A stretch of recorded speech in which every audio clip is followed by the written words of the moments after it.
Sveiki visi susirinkusieji čia taip gausiai į salę, visi knygų mylėtojai, ir tikrai man labai smagu, kad jūs atėjote į šį susitikimą su PAOLO GIORDANO, kuris antrą kartą per 2 metus lankosi Lietuvoje, taigi pasveikinkite rašytoją iš Italijos.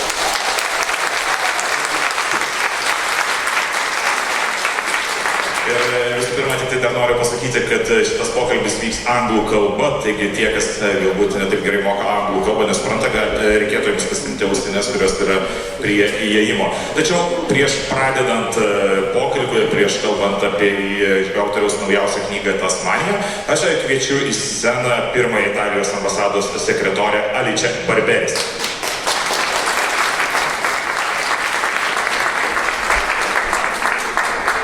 Labą dieną. It's truly a pleasure and an honor for me being here today with you to witness the presentation of the book of Mr. PAOLO GIORDANO, who is one of the best Italian author, and the youngest winner of Premio Strega. First of all, let me thank Alma Littera for the brilliant idea of translating his book. But most important, let me thank Miss Rassa Di Pasquale, who actually did the translation, which was, I think, a hard work, but a very important one for the relationship between Italy and Lithuania. I don't want to waste your time because you're here to listen to Mr. PAOLO GIORDANO, but I just want to say one thing more. I think that the translation is something which is really important to bring our cultures together and closer. So once again, thank you all for being here, and thank you, PAOLO GIORDANO. Since we're in the thank you part, I really wish to thank you for doing this. Alma Littera, of course, my publisher here. But what was just said is I really need to state this a bit more because Rassa Di Pasquale she's not a simple translator, if anything like a simple translator exists, which I don't think, but she does, I don't know, we have like a constant relationship we write to each other, she's in touch with whatever happens to me, whatever I write and publish, and it becomes in the years something very special and unique, a form of companionship in a work like writing, which tends to be very solitary. And I would say it's not only about translating words, but it's really a sort of act of love what she does. So I really ask you to pay a tribute to Grazie.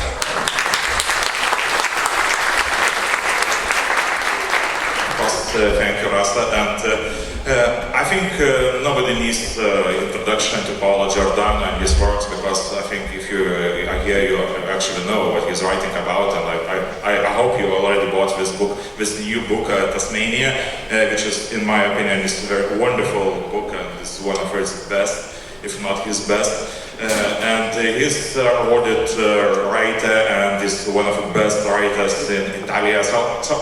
So I think we'll go just straight to the questions, and I'll start with your question, because at the beginning I said it's the second time you visit Lithuania in 2 years, and last year when I made an interview with you, and you said that you actually wanted to go to Lithuania many years ago, but your wife refused to go there because she wants to go to warmer places, and just the second time in Lithuania, so you adjusted to our river. I made her famous for this, Lithuania. The good thing is that she doesn't know about this one. Yeah, this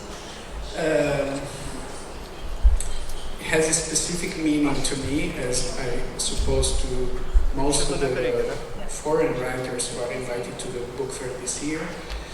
To be here today, meaning February 24, 2 years after the large-scale invasion, it's like the closest we can get also to what is happening in Ukraine without being in Ukraine. And everything from here looks much clearer than it looks from countries like Italy, where the debate becomes very twisted about this, very confusing and very full of like underlying propaganda. But being here to me makes it, I mean, not only because I'm happy to be at the Vilnius Book Fair and to have my books published in Lithuanian and to meet you, but especially during this day, I feel that we share something as European, and Vilnius is becoming a very, even if it's a small city and a small country, it's becoming very meaningful in my idea of what being European means today. And you said what you can understand what's happening in Ukraine better in Lithuania, for example, in Italy. And last year I was visiting Calabria and also talked to people, and many people were right there actually didn't understand what's happening in Ukraine, and we said, well, why we cannot negotiate and just what's happening where? So, why, in your opinion, is it geography still meaningful in this context? If it's far away, the war doesn't, it's not so important for them? It's a lot of things. I would say it's memory in the first place. Like coming here, I had this thought immediately. It's memory really is relevant, and the memory of what being under Russian occupation is very fresh here. And memory changes everything, because through memory people don't really have to figure out a situation or make an opinion about things. They like have something, they feel something. That's a big problem with the conflicts we are going through, directly or indirectly. The thinking is mostly wrong, and the feeling is only there for a very short amount of time. So when the invasion started 2 years ago, I cannot say that most of the people in Italy weren't involved, because actually everybody was shocked and very willing to help and do something, but then it just fades out. But I have problems with this word tiredness or fatigue, as they say, you know, because what are we tired of? I mean, we haven't been fighting actually. We have been maybe giving some money, much less than Lithuania did with respect to the GDP. So I'm not sure what we're tired of. It's just how our curve of attention goes with these things, you know. It happens to each of us, I think, in different ways. You're very easily involved into something emotionally, something that happens, but then this peak of emotion also very fast fades out and is replaced by something else. And 2 years is a long time for our usual everyday life as it works today. It's a very long time. I mean, it's a much longer time from Ukrainians, but from a media perspective and personal feelings perspective, it has become a very long time, and that's one of the key problems about this war at this moment, and I cannot feel it here. I mean, here you're too close to, you have such strong memory of what that means, and you have such strong bonds with Ukrainians that it makes me more hopeful to come here. So that's probably why I came twice within a few months. And you also have been in Ukraine by yourself, and how has this changed your perception of what's happening in Ukraine? I wouldn't say change my perception. I mean, the idea I had before going there were just strengthened by the experience, but it just made it worse. It just made it worse for me, I would say, because once you start visiting a place at war, you start meeting people, specific people. You know their names, you know, they become your friends, you know where they live, what they do, you have their voice in your mind, you think of them when you're far away, and this changes completely the experience of war.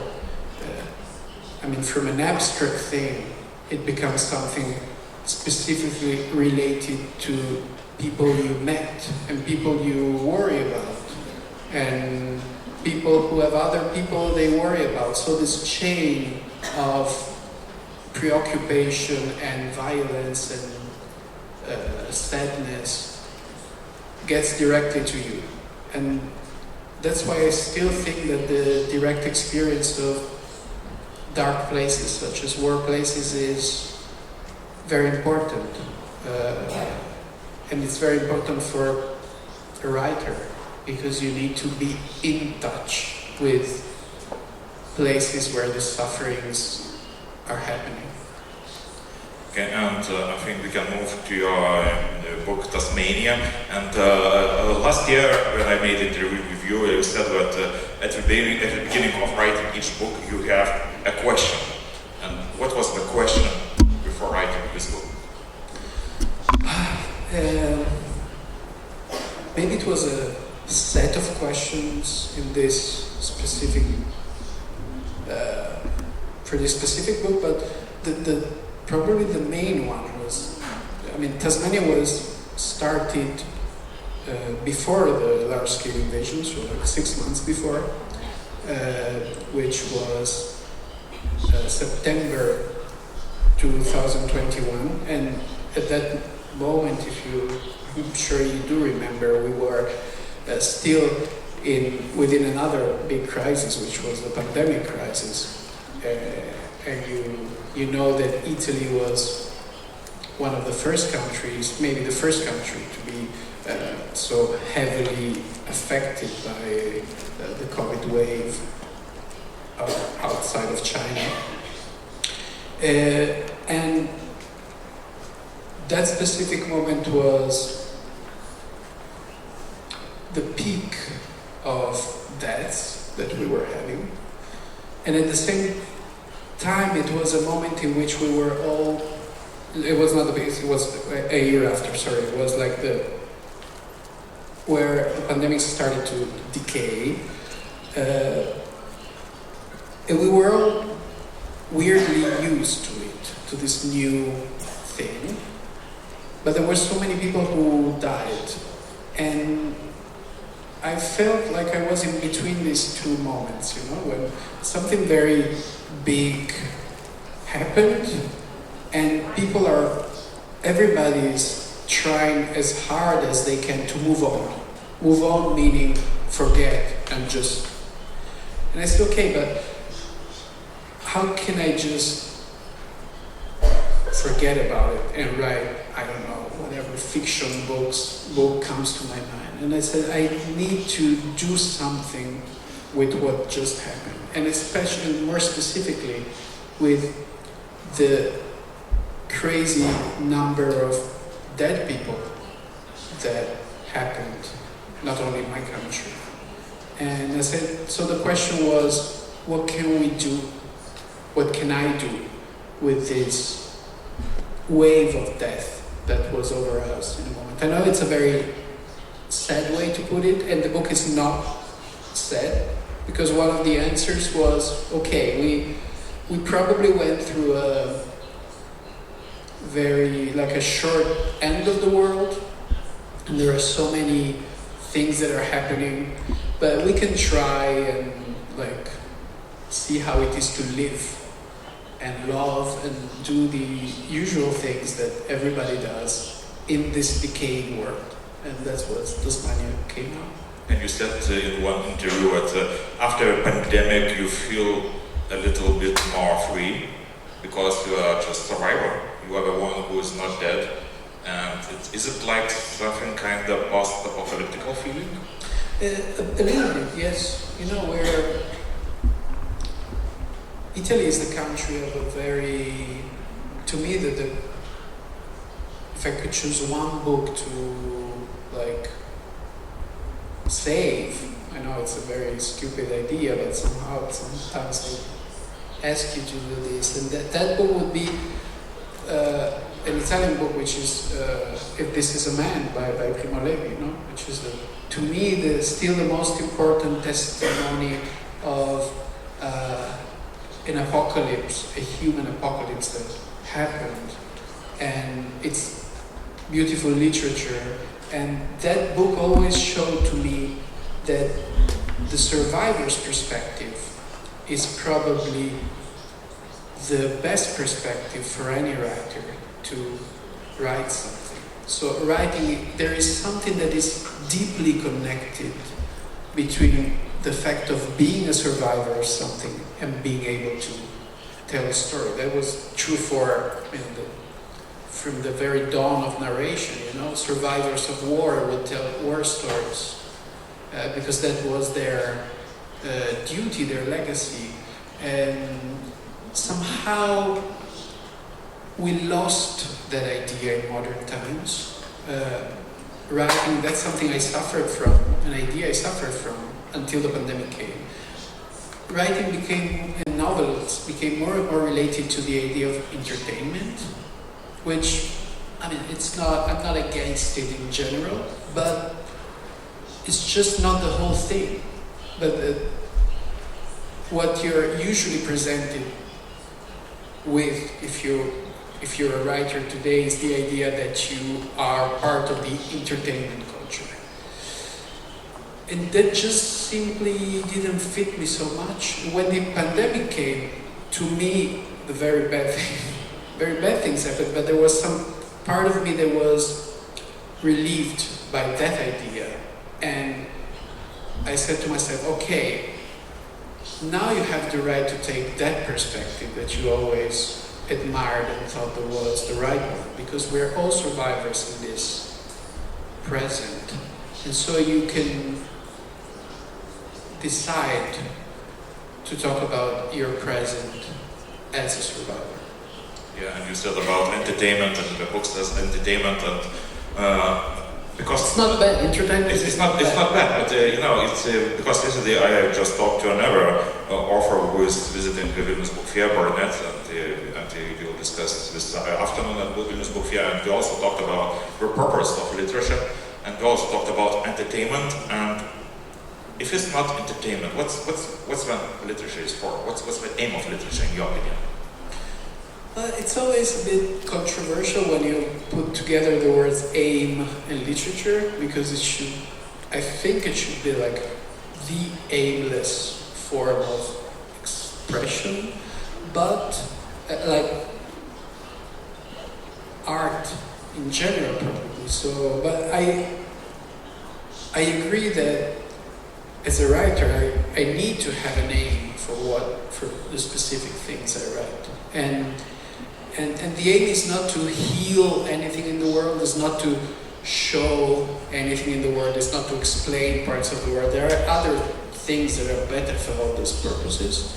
But to me, I would say the aim is very simple. It's just to portray, or at least this was the case with Tasanija, to portray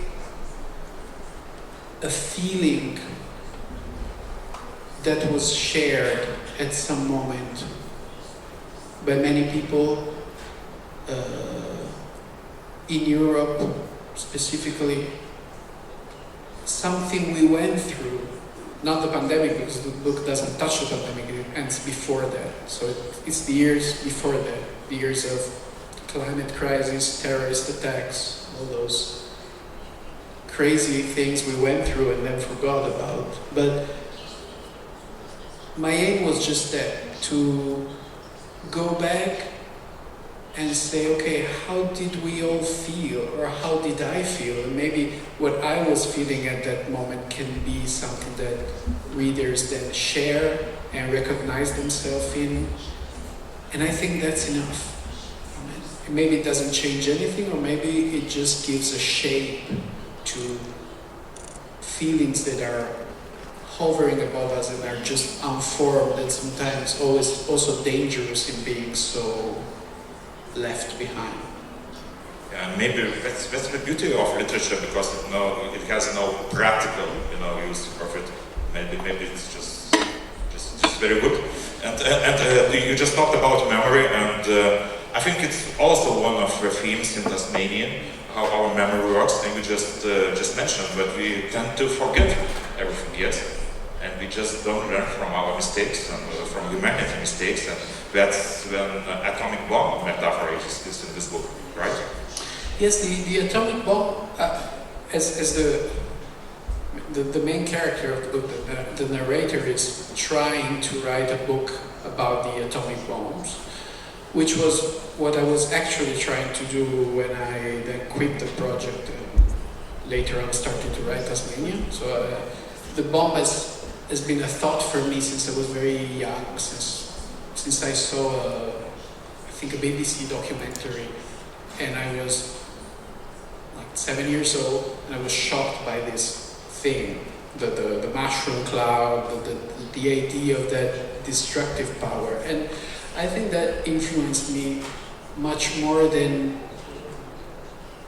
I thought before writing this book, because after high school I studied physics, and then I studied particle physics, nuclear physics, and did a PhD on those subjects. And I think somehow it all goes back to that vision of the atomic bomb when I was very young, and the possibility of complete destruction. So there was something that was really within me, and that kind of changed things for me. But apparently I wasn't able to write a book about it. The only perspective I would use would be the scientific one, which is also the one, curiously, that in Western countries we're used to have, the perspective of Oppenheimer, and the perspective of the physicists who built the bomb, who dropped the bomb, and everything. And then when I started this book, there was something that was constantly talking about the atomic bomb. Not only because we're still in the atomic age, and we know very sadly now, but also because there is something about the threats that we are facing in the future, especially related to the climate crisis, that have a lot of analogies with the atomic time. And so it's also very instructive and inspiring to see what happened like 70 years ago. But what was very surprising for me was that I thought I knew everything about the bomb, because I had been reading so many books, I had been doing the calculations at university, so I thought I knew that thing. And instead I was missing the most important part, which was the survivors' perspective on the atomic bombs, the one that probably really matters. So the stories of people who actually witnessed that destruction, who are still alive to tell their stories and their memories. And it's a complete different stories. If you look at it from above, from the plane that dropped the bomb, and then somehow you get down to the earth, you see that landscape of ruins for the first time. And there are so many details that you get, and I got from interviewing one of the survivors for hours and hours, and then I went to Japan to meet him, as it's told in the book. There are every detail that he would tell me, and I specifically asked him to be very detailed in his description. Every detail was a big thing about the bomb that I didn't know about before. Like I just mentioned one to give you a very simple example. He was 13 when the bomb was dropped on Nagasaki, and like most of the people, he fainted in that moment. And when he woke up in his room, the house was so destroyed, and so that he thought, okay, my house was bombed I mean, bombings were usual at that time of war, but he thought the bomb really dropped on my house. And then he went out of the house and he saw that all other houses were exactly the same. And that was a completely new scenery. Nothing like that ever existed before that moment. So he was one of the people who witnessed something completely new, a landscape that was completely unimaginable before. And I think this idea should be a guidance for many of the things that we're facing today. The idea that there can be landscapes out there that we're going through that are just beyond our imagination because they never have been there. And you already mentioned climate crisis, and it's also one of your most important topics in this book. And at the beginning you write about this conference where people are talking about climate crisis, but actually they're just facts, and it's not so interesting. And maybe that's the problem with people are talking just about facts, just do facts, and maybe that's because many people don't understand the real problem with climate crisis. And that person just goes himself to discover what climate crisis really means. And do you think it's a problem that many people don't understand the real threat of climate crisis? It's a combination of many of the things that we said before, but somehow there's something more that is related to the scale of this climate crisis, which is just too big and too complex and too controversial in its phenomena to be imaginable for us. So the notion with which we're facing constantly when we talk about the climate crisis is the concept of unthinkability. So how do you make thinkable something that is unthinkable for its very essence? It's not a atomic bomb. Yes, the same with the atomic bomb, but somehow the atomic bomb is understandable once you've seen the mushroom cloud, once you've understood the power, and you know that at the peak of the atomic age you could have mutual destruction within 30 minutes. That is something that the mind can be very frightened, but it can grasp. It doesn't with the climate crisis. It's another scale of complexity, because in some places something will happen, in other places the exact opposite will happen, with different times and with different timings. So, of course I don't have an answer for this. I wouldn't be here if I had an answer for this, but one of the thoughts I've been having on this lately is that we really need to make it local from now on.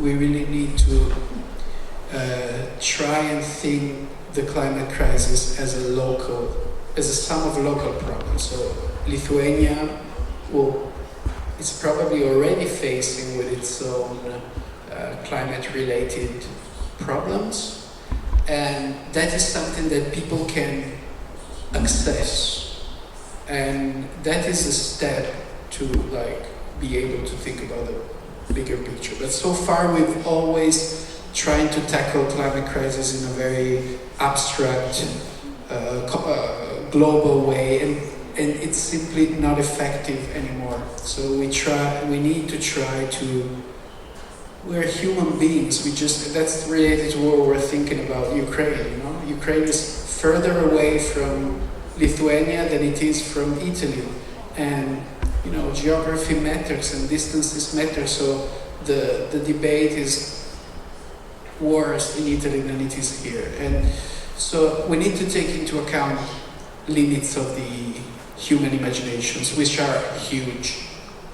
Yeah, and maybe we got used to these talks about climate change and the climate crisis, and it's the same as you write in your book, what we are used to live with evil, yeah, because just writing your book, what evil is document, but we live our lives next to it, get used to it as nothing happened. So we become indifferent to horror. Because we forget terror acts, for example. Just it happened some years ago, but we already forgot that. But when I was writing Tasanija, I did this it became a sort of game after a while, because I had very clear in my mind the time span that the book would cover, which was from November 2015, which was curiously the month in which two major events took place in Paris in the same month. One was the big climate conference, the COP21, and the other one was the Bataclan attack. And I was there, but somehow the two memories had detached in my head, in my mind, like they were completely different. And in fact, they were happening in the heart of Europe at the same moment. So it sounded to me like the start of something, the start of a small era. And I knew it had to finish before the start of COVID. So the book that's not what you usually do with a story, like decide the time span before the characters and the events, but that's what I wanted to do with this book. So also the characters that appear, these are just like segments of their lives that are taken at some point in that November, and maybe they don't even finish, I just stopped telling what's going on with them at the end of 2019. And this sounded to me somehow very similar to how real life works, you know? You don't get to have like the full developments of friends and other people. You just get shortcuts, short pieces of their experiences. I was getting to your point, but I forgot in the meantime. We have used to live to horror, yes. Well, we are just used, yeah. we become indifferent. And the game I started playing during this time span was to keep a Wikipedia constantly open, which is something you don't want to do usually when you're writing a novel, but I did it for this novel. And from month to month, as I was going on, I was looking at what were the major events, and then from Wikipedia I turned to my phone, which is apparently we all have these memory devices, which are these big archives now available of our own lives. So I went back to the pictures I had saved of that moments, to the WhatsApp chats, conversations, whatever. It was like an archaeology thing. And I actually stumbled across things that were very disturbing.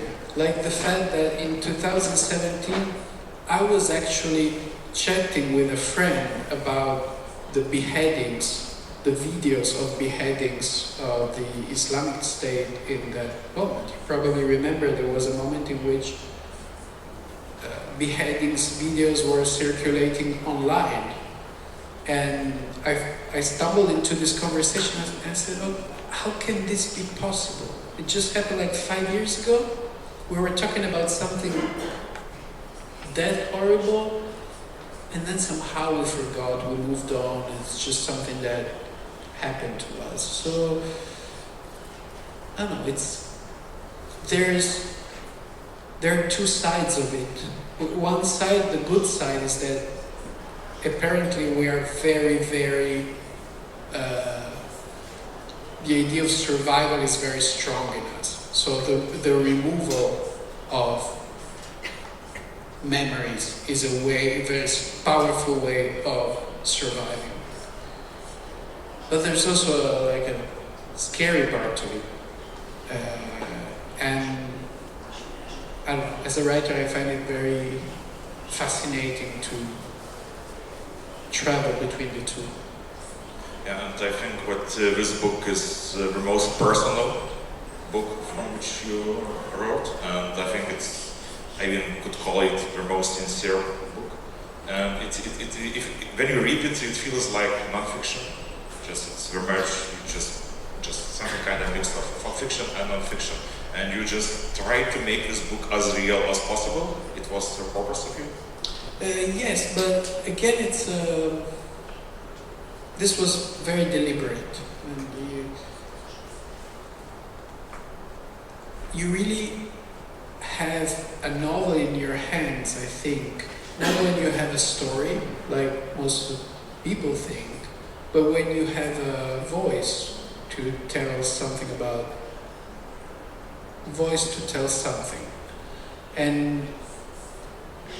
And I knew very little about Tasmania before starting it, but I knew precisely what would be the relationship between the narrator and truth, reality. I had this, a few months before, I had this conversation, and I interviewed another writer, a Nobel Prize writer, who is Kazuo Ishiguro, for a book that was coming out in Italy. And at the end of the interview, we just continued talking for a while. He knew I'd studied physics, and he's very intrigued by all scientific things. And he told me, well, you should write a book about post-truth, about this time of the end of truth, because you've been studying scientific subjects. And you know, when Ishiguro tells you something, you take it seriously somehow, more seriously than other things that are told to you. And this thing kind of circled in my head for months, and I think I eventually did. So there is a very specific relationship with truth in the book. So I knew that every sentence needed to sound as if it were true. But actually, there is an amount of fiction in the book that it's probably even more than other fictional novels I've written before. So, yeah. So don't take it too seriously. And I think what the definition of masculinity is also a very central theme in all your books. And it's also a theme in this book. And I think in this book you write about the fragility of man, yes?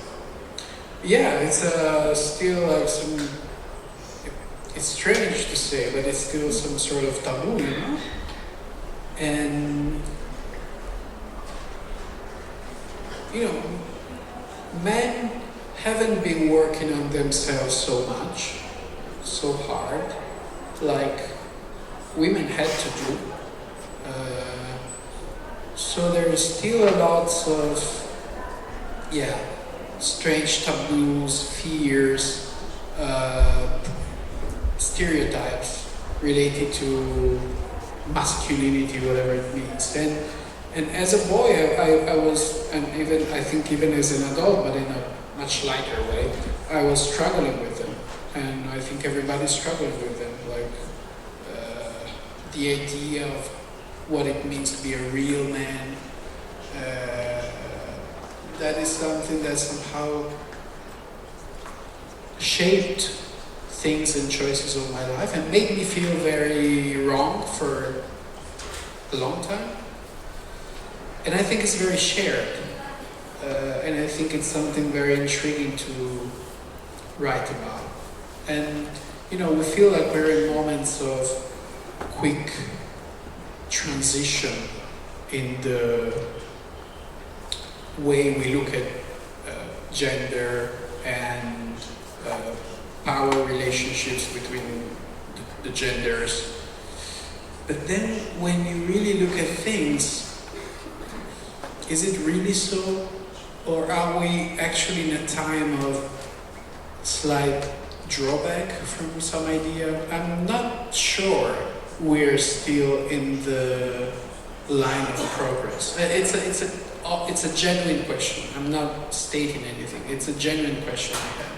And then things are related to one another, you know, because war, for instance, war makes you do steps back in that field, because suddenly roles become very definite within war again, you know? Like, think of a very simple fact that Ukrainian men of certain age cannot leave their country. So this somehow rebuilds a sort of ancient idea, and so prejudices that are within us, immediately they blow out again. So I think this is a very interesting and key moment to understand the dynamic between genders. And there's a character in the book, this professor, university professor, climate scientist, very clever, very talkative, and apparently, I mean, one of the people who know things. But then when it comes to gender relationships, he acts like a 12-year-old boy with no experience, and I think it happens. I mean, there's a whole generation of men who feel very threatened about any change in this field of gender relationships. Speaking about music, Nick Cave's album Skeleton Tree is very important in this book. And I read one interview with Nick Cave in which he said that after recording this album he couldn't listen to it for some years. And what does this album present to you? Well, it's I don't know if you know the album. It's a beautiful one. Among the beautiful albums that Nick Cave did, this one is very special to me. Actually, he recorded it. He recorded most of it before the death of his son, Arthur, who fell down from a cliff in southern England.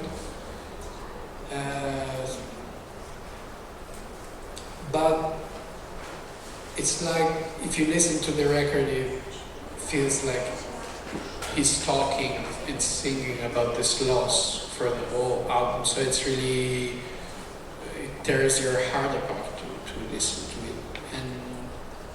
And actually, this is, in the relationship with the truth, this is rather true.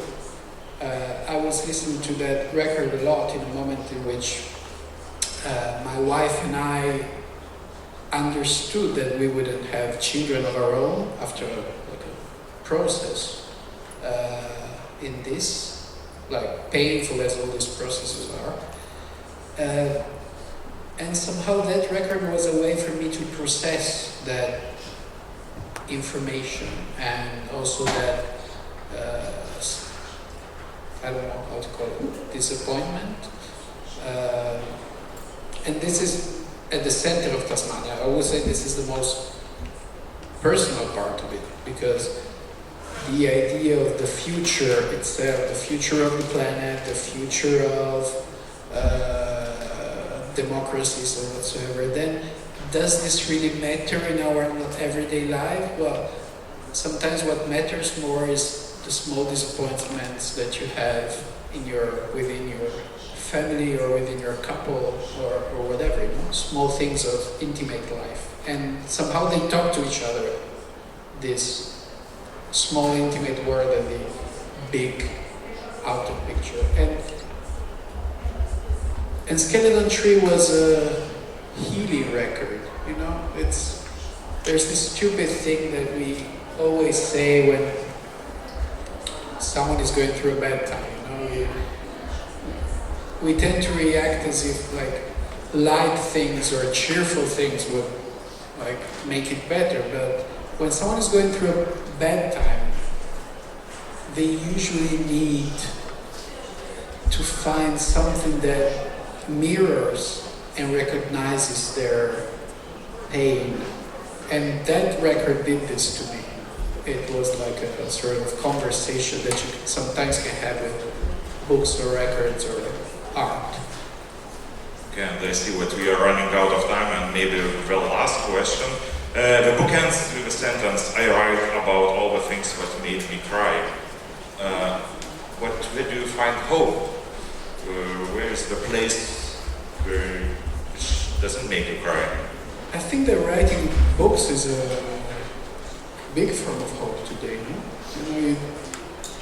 You put yourself into something that will probably take years to be done in a world that, as we said at the beginning, apparently can easily live without books, because what you're seeing at the book fair here, all these people, they're not the reality. They're not the reality about books. That's just like gatherings. But that's not what the world is telling us. The world is telling us that we can do without this. And so, and also, when let me go back to the invasion for a second. It happened right in the middle of the writing of this novel, and it was a shock for me as for everybody else. And for a month I couldn't write. I just couldn't think of anything else other than Ukraine. And then I stopped and said, okay, but I'm writing a book. And even though in this moment it seems like the least important thing to do, like it's completely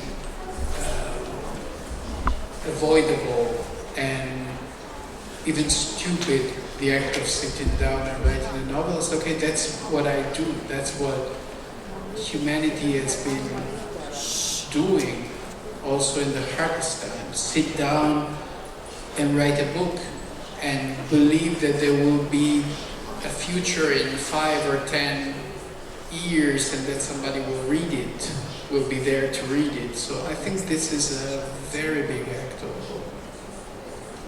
So thanks everybody who came here to meet Paolo Giordano, and we don't have time for questions, but Paolo will be at Alma Liter stand at least for 1 hour, so you can go there and make just asking questions, for example, why this book is called Tasanija and other things, and of course get his autograph.